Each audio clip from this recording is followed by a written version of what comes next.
আপনি দেখছেন news now, আমরা জানি কোনটা খবর। नमस्कार, आप सभी देख रहे हैं न्यूज नाउ में आज का समाचार। बांग्लादेश की अंतरिम सरकार ने चट्टग्राम सीपोर्ट और त्रिपुरा एवं पूर्वोत्तर भारत के राज्यों के बीच आसान संचार और वाणिज्यिक आदान प्रदान के निर्माणाधीन 2 राजमार्गों का निर्माण रोक दिया है। जिन राजमार्गों का निर्माण रोका गया वे है आशुगंज अखौड़ा हाईवे और मैनामती धौरकार हाईवे। बांग्लादेश के अंतरिम मोहम्मद यूनिस सरकार ने आशुगंज रिवर पोर्ट से सरेल, कौशबा, ब्राह्मणबाड़िया के ढाकर से अखाड़ा लैंड पोर्ट तक 50 किलोमीटर लंबे 4 लेन हाईवे और कोमोलिया में मोयनामती से ढाकर तक 4 लेन हाईवे के निर्माण को रोकने का फैसला किया है। इन दोनों हाईवेज का निर्माण भारत सरकार के लोन के पैसे से किया जा रहा था।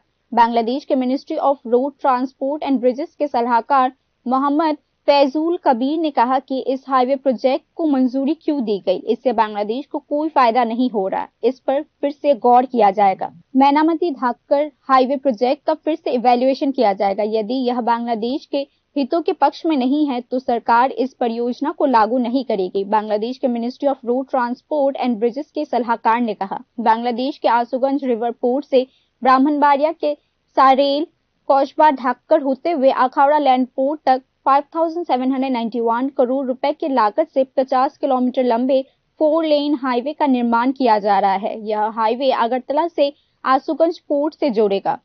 इसके अलावा भारतीय ऋण के 7,188 करोड़ रुपए की लागत से कोमोलिया के मोयनामती से ढाकर रोड को 4 लेन में अपग्रेड किया जा रहा है। इससे चिटागोंग पोर्ट पर उतारे गए माल को त्रिपुरा और असम तक परिवहन की सुविधा मिलेगी। जब दोनों राजमार्गों को 4 लेन में अपग्रेड करने का काम पूरा हो जाएगा तो बांग्लादेश के साथ त्रिपुरा और उत्तर पूर्व भारत के बीच व्यापार बढ़ने की संभावना है। सिलेट और चिटागोंग के बीच इससे संचार भी आसान हो जाएगा। इससे बांग्लादेश और भारत दोनों को फायदा होगा। 2015 में प्रधानमंत्री नरेंद्र मोदी की बांग्लादेश यात्रा के दौरान नेवल ट्रांजिट एग्रीमेंट पर हस्ताक्षर किया गया था। इसमें भारत को आशुगंज पोर्ट का उपयोग करने का लाभ मिलता। माल का परिवहन जून 2016 में शुरू हुआ। कोलकाता से नदी द्वारा लाया गया भारतीय सामान सबसे पहले आशुगंज पोर्ट पर उतारा जाता है, फिर उन्हें ब्राह्मणबाड़िया, कौशबा, ढाकर, सरेल रोड से अगरतला लाया जाता है। इस समझौते के माध्यम से भारत को चारों ओर से भूमि से घिरे पूर्वोत्तर भारत में माल परिवहन की सुविधा मिल जाती। इसमें कोलकाता अगरतला तक की दूरी करीब 1100 किलोमीटर कम हो जाती। माल परिवहन की सुविधा के लिए तत्कालीन शेख हसीना सरकार ने अप्रैल 2017 में आशुगंज से सरेल, ब्राह्मणबाड़िया, कौशबा, ढाकर से अखाड़ा तक स्लो ट्रैफिक के लिए 2 वे सर्विस और 4 लेन हाईवे के निर्माण की परियोजना को मंजूरी दी थी।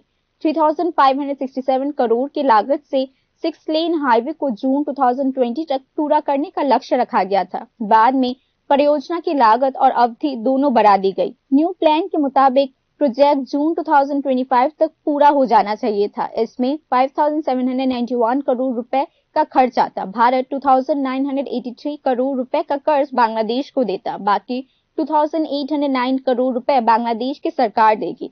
फरवरी तक परियोजना की प्रगति 57% की रही। फिर से ढक्कर से अखाड़ा लैंड पोर्ट के सड़क तक हिस्से का निर्माण कार्य शुरू हो गया है। इस परियोजना को 2022 में शुरू करना और जून 2026 तक पूरा करने का योजना बनाया गया था। अक्टूबर 2018 में साइंड ट्रांसशिपमेंट एग्रीमेंट में भारत को बांग्लादेश के चिटागोंग और मोंगला पोर्ट के उपयोग से लाभ होता। भारत इस मार्ग से त्रिपुरा, असम और उत्तर पूर्व भारत के राज्यों तक पोर्ट पर उतारे गए प्रति टन माल के लिए प्रति किलोमीटर 1.85 रुपए का शुल्क चुकाकर माल पहुंचा सकता था। लेकिन पिछले साल 5 अगस्त को बांग्लादेश में तख्तापलट के जरिए शेख हसीना की सरकार गिरने और शेख हसीना के भारत चले आने के बाद भारत के साथ बांग्लादेश के राजनीतिक और आर्थिक रिश्ते खराब हो गए हैं। ऐसे में बांग्लादेश की अंतरिम सरकार ने त्रिपुरा और पूर्वोत्तर भारत के साथ आम लोगों का संचार और व्यापारिक संबंध बढ़ाने के लिए निर्माणाधीन इन दोनों योजनाओं का काम रोकने का फैसला किया है, जो भारत विरोधी स्थिति स्पष्ट कर देता है। Bureau report, news now. Party के वरिष्ठ नेता प्रकाश करात ने पश्चिम बंगाल और त्रिपुरा में पार्टी के समर्थन आधार में गिरावट को सीपीआईएम के पतन के मुख्य कारण के रूप में पहचाना है। पार्टी समन्वयक प्रकाश करात ने यह भी कहा कि जो लोग 75 वर्ष की आयु पार कर लेंगे वे केंद्रीय समिति में चुने जाने के पात्र नहीं होंगे।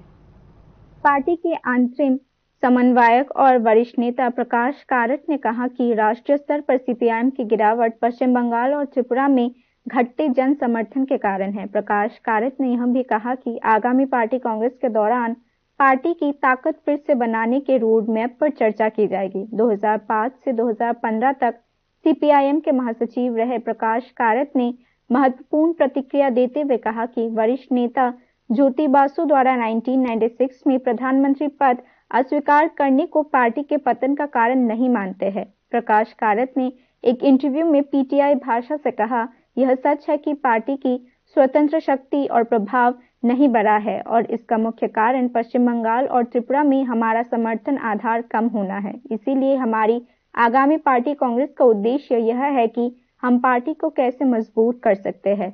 2004 से 2009 तक 14th लोकसभा में सीपीआईएम के 43 सांसद थे।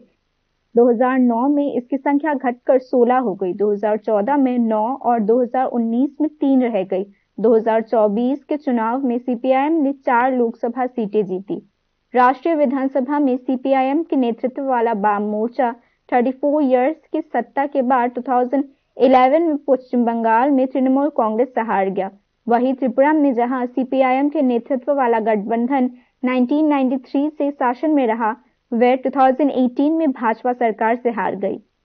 पिछले 3 वर्षों की राजनीतिक और संगठनात्मक समीक्षा की गई है। प्रकाश करात ने पार्टी कांग्रेस की तैयारियों के बारे में कहा कि बैठक में राजनीतिक, वैचारिक और संगठनात्मक त्रुटियों की पहचान की जाएगी। एक सवाल के जवाब में प्रकाश करात ने कहा कि हमारा राजनीतिक लक्ष्य यह है कि बीजेपी या मोदी सरकार को अलग थलग कैसे किया जाए और उन्हें कैसे हराया जा सकता है। इसके लिए अधिक एकता की आवश्यकता है।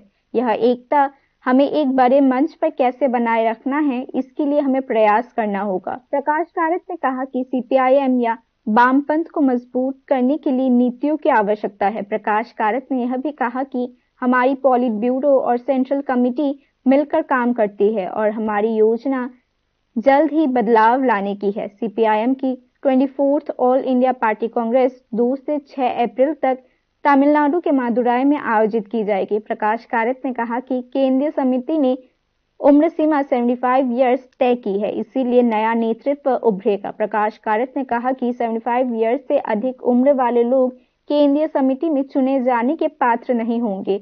इस बीच 75 इयर्स की उम्र सीमा पर प्रकाश करात के स्पष्टीकरण के तुरंत बाद मानिक सरकार के राजनीतिक भविष्य पर सवाल उठना तय हो चुका है। Bureau report, news now. फर्जी वोटर आईडी पर चर्चा की मांग को लेकर विपक्षी राजनीतिक दलों ने सोमवार को संसद से वॉकआउट किया। इस बीच भारत निर्वाचन आयोग वोटर आईडी कार्ड आधार लिंक की अनिवार्यता को लेकर मंगलवार को एक बैठक करेगा। संसद में बजट सत्र के दूसरे चरण का सोमवार को चौथा दिन था। इस दिन कांग्रेस, तृणमूल कांग्रेस और लेफ्ट पार्टीज ने दिन की कार्यवाही रोककर गोस्ट वोटर आईडी यानी फेक वोटर आईडी पर चर्चा करने की मांग की। हालांकि राज्यसभा के डेप्यूटी चेयरमैन हर्षवर्धन नारायण सिंह ने इस दावे को खारिज कर दिया। इसके विरोध में Congress, DMK, Trinamool Congress, RJD, left, आम आदमी पार्टी और अन्य पार्टियों के सांसद सदन के अंदर नारेबाजी करने लगे। अंत में कांग्रेस और तृणमूल कांग्रेस ने राज्यसभा से वॉकआउट कर दिया। बता दें कि गोस्ट वोटर विवाद जोर पकड़ने के बाद चुनाव आयोग ने 3 महीने का समय मांगा था। चुनाव आयोग ने कहा कि हम डुप्लीकेट ईपीआईसी नंबर की समस्या का समाधान करेंगे। इसे देखते हुए इलेक्शन कमीशन ऑफ इंडिया ने मंगलवार को बैठक बुलाई है। संबंधित सूचना विश्लेषकों के मुताबिक इस बैठक में वोटर आईडी को आधार कार्ड से जोड़ना अनिवार्य करने का फैसला किया जा सकता है। Chief election commissioner Yanish Kumar द्वारा बुलाई गई बैठक में यूनियन होम सेक्रेटरी, आधार कमीशन के CEO, ministry of parliamentary affairs के सेक्रेटरी और यूनियन लॉ सेक्रेटरी शामिल होंगे। चुनाव आयोग ने इस मर्जर को लेकर सभी नेशनल और रीजनल पॉलिटिकल पार्टीज से सलाह मांगी है।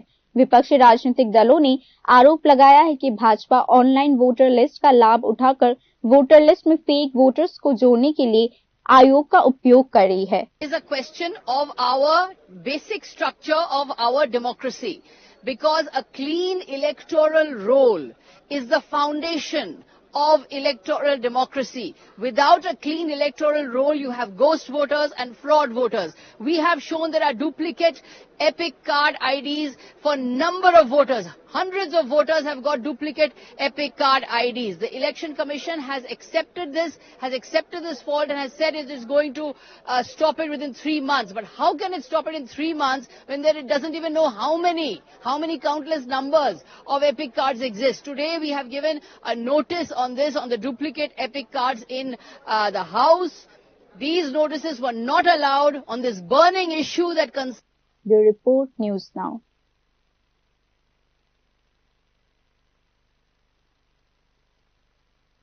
रविवार शाम से 5 घंटे तक विशालगढ़ उपमंडल अस्पताल में बिजली नहीं थी, जिसके चलते डॉक्टरों और मरीजों को मोमबत्तियों और लालटेन पर निर्भर रहना पड़ा।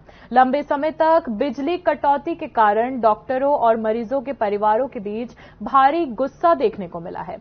अस्पताल प्रशासन की लापरवाही के कारण आपातकालीन सेवाओं के लिए कोई वैकल्पिक व्यवस्था नहीं की गई, जिससे लोगों में नाराजगी देखी गई। खासकर अगरतला के पास स्थित इस अस्पताल में बिजली सेवा बंद होने पर आपातकालीन व्यवस्था आखिर क्यों नहीं की गई है, स्वास्थ्य विभाग की भूमिका पर सवाल उठाए गए और मरीजों की सुरक्षा को लेकर भी चिंताएं व्यक्त की गई है।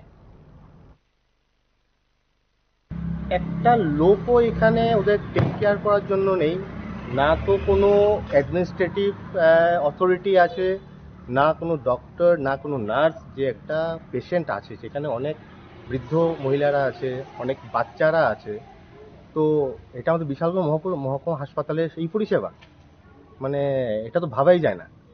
মানে এরকম যদি একটা মহকুমা হাসপাতালে এই কন্ডিশন হয়, আজকে রাত্রে বিকালে একটা বয়স্ক মহিলা বা বয়স্ক ভদ্রলোক যারা পেশেন্ট আছে।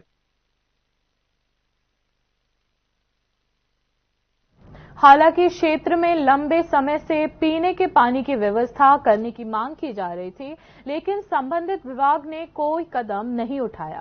विभाग की चुप्पी के कारण जनजातीय महिलाएं सोमवार को सड़क जाम करने के लिए मजबूर हो गई। शाबरूम पोयांगबाड़ी क्षेत्र में लंबे समय से पीने के पानी की कमी है और कई बार संबंधित विभाग से पानी की व्यवस्था की मांग की गई, लेकिन कोई कदम नहीं उठाया गया। स्थानीय DWS विभाग द्वारा दिन में एक बार पानी की गाड़ी भेजी जाती है, लेकिन यह उनके परिवार के लिए पर्याप्त नहीं है और दूसरी बार पानी मांगे जाने पर 200 रुपये की मांग की जाती है, ऐसा आरोप महिलाओं ने लगाया।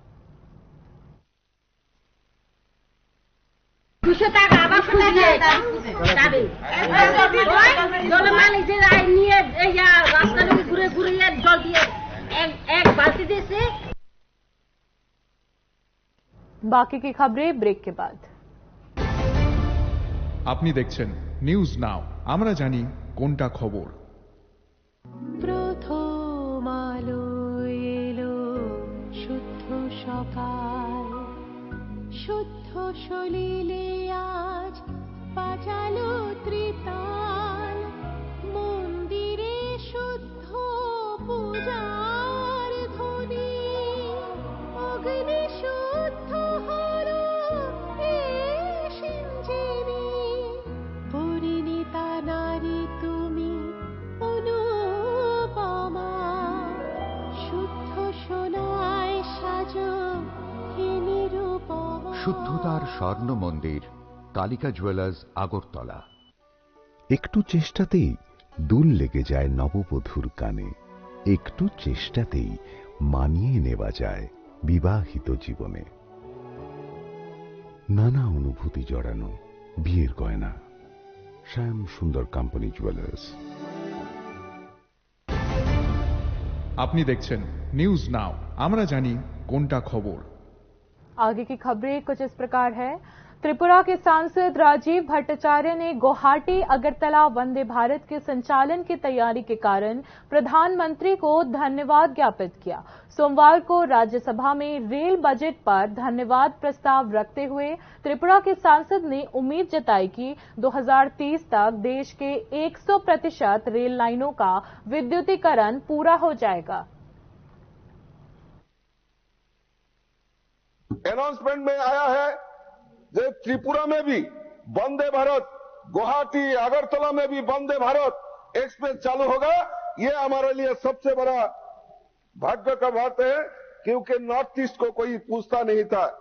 आज गर्व के साथ कह सकता हूं कि हमारा जो इलेक्ट्रिफिकेशन, जो रेल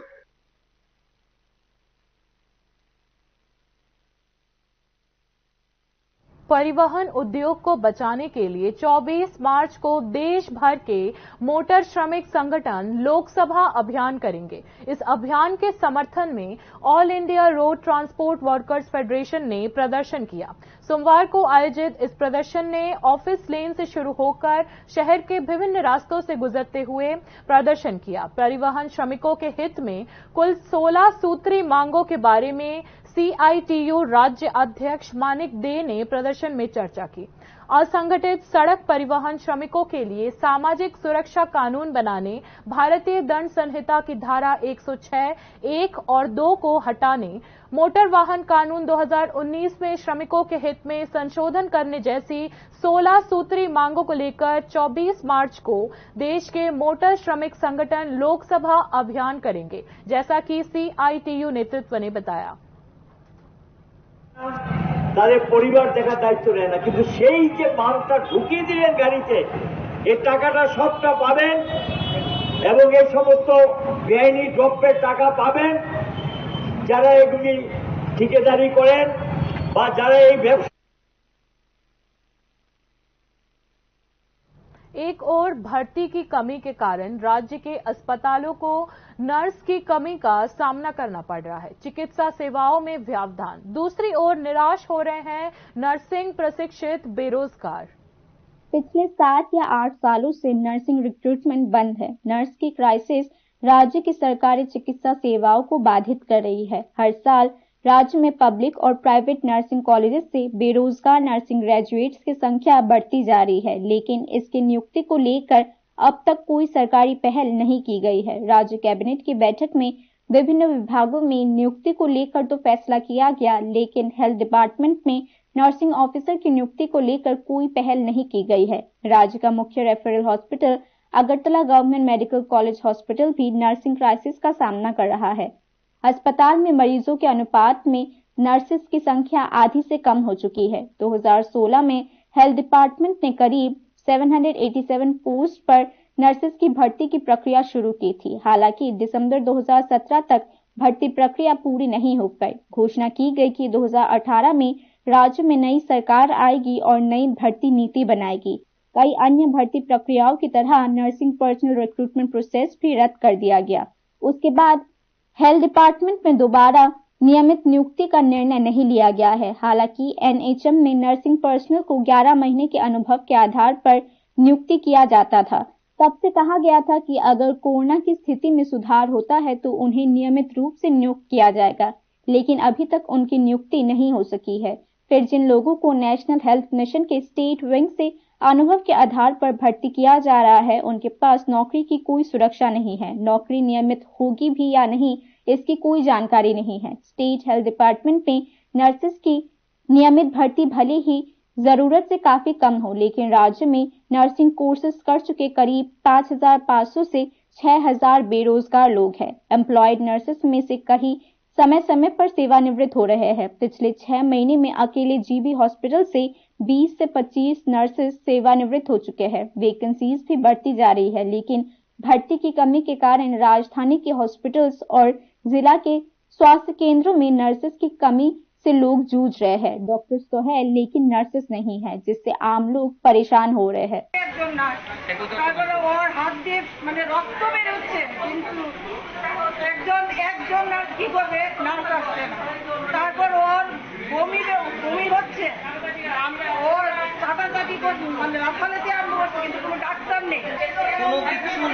মারা গেছে, আপনারা দেখুন, আপনি যদি তথ্য প্রমাণ কিছু লাগে আপনি ওনার বেডে গিয়ে আপনি দেখতে পারবেন অক্সিজেন সিলিন্ডার যেটা থাকে সেটা পুরোটাই ইনটেক রয়েছে।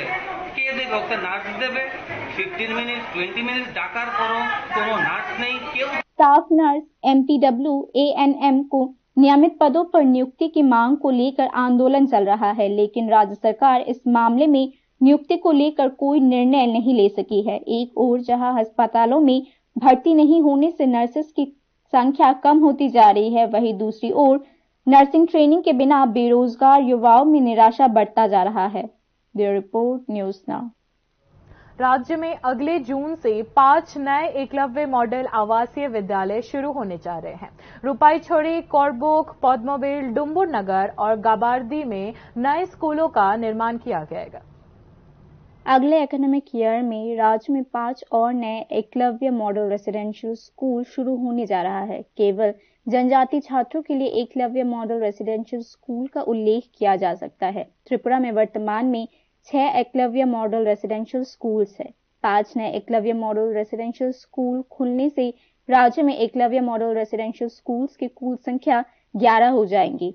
केंद्र सरकार ने पूर्वोत्तर राज्यों के लिए 21 रेसिडेंशियल स्कूल्स को मंजूरी दे दी है। एकलव्य मॉडल रेसिडेंशियल स्कूल की स्थापना की अनुमानित लागत लगभग 48 करोड़ रुपए की होगी। कुल 21 नए अप्रूव्ड स्कूल्स में से त्रिपुरा में 5 स्कूल्स का निर्माण पहले ही पूरा किया जा चुका है। एकलव्य स्कूल का निर्माण रूपाईछोड़ी, कारबोक, पद्मोबिल, डुम्बुर नगर और गाबार्डी में किया गया है। ये सभी स्कूल आबादी वाले इलाके में बनाया गया है। Eklavya model residential school national education society for tribal student के दिशा निर्देश के अनुसार चलाए जाते हैं। राज्य सरकार ने अगले साल जून से 5 नए रेसिडेंशियल स्कूल्स में प्रवेश प्रक्रिया शुरू करने का निर्णय लिया है। प्रस्तावित 5 स्कूल्स में दाखिले के लिए आवेदन मंगाए जा चुके हैं। स्कूल्स में एडमिशन एंट्रेंस एग्जाम के रिजल्ट के आधार पर किया जाएगा। Eklavya model residential school class 6 से क्लास 12 तक central board of secondary education syllabus का पालन करता है। NESTS एजुकेशन स्टाफ सहित अन्य कर्मचारियों को नियुक्ति करता है। एकलव्य मॉडल रेसिडेंशियल स्कूल्स की नामांकन क्षमता 480 स्टूडेंट्स की है। Bureau report, news now. राज्य महिला कांग्रेस ने 33% महिला आरक्षण बिल लागू करने और महिलाओं की सुरक्षा की मांग को लेकर राज्यव्यापी विरोध कार्यक्रम आयोजित करने का निर्णय लिया है। आगामी 23 मार्च को पहला कार्यक्रम धर्मनगर में होगा। ऐसा प्रेस कॉन्फ्रेंस में बताया राज्य महिला कांग्रेस के अध्यक्ष शावरनी घोष ने। प्रधानमंत्री नरेंद्र मोदी ने 2024 के लोकसभा चुनाव में महिलाओं के लिए 33% आरक्षण बिल पारित किया था, लेकिन अब तक इसका कार्यान्वयन नहीं हुआ है, जैसा कि राज्य महिला कांग्रेस के अध्यक्ष शावरनी घोष ने बताया। इसी बिल को लागू करने के लिए 10 मार्च को अखिल भारतीय महिला कांग्रेस की अध्यक्ष अलका लांबा ने दिल्ली में विरोध प्रदर्शन किया था। इसके बाद राज्यव्यापी विरोध कार्यक्रमों की योजना बनाई गई है, जिसमें 23 मार्च को धर्मनगर, 25 मार्च को उदयपुर, 27 मार्च को तेलियामुड़ा और 29 मार्च को जिला कांग्रेस द्वारा महिलाओं के आरक्षण बिल और सुरक्षा की मांग की जाएगी। এই মার্চেরই আগামী 23 তারিখ প্রথম আমরা ধর্মনগর জেলায় অনুষ্ঠিত করতে যাচ্ছি 33% সংরক্ষণ বিল এবং নারীদের নিরাপত্তা নিয়ে। 25 তারিখ হবে উদয়পুর, 27 तारीख। बाकी न्यूज अपडेट्स के लिए देखते रहिए न्यूज़ नाउ। शुभ रात्रि।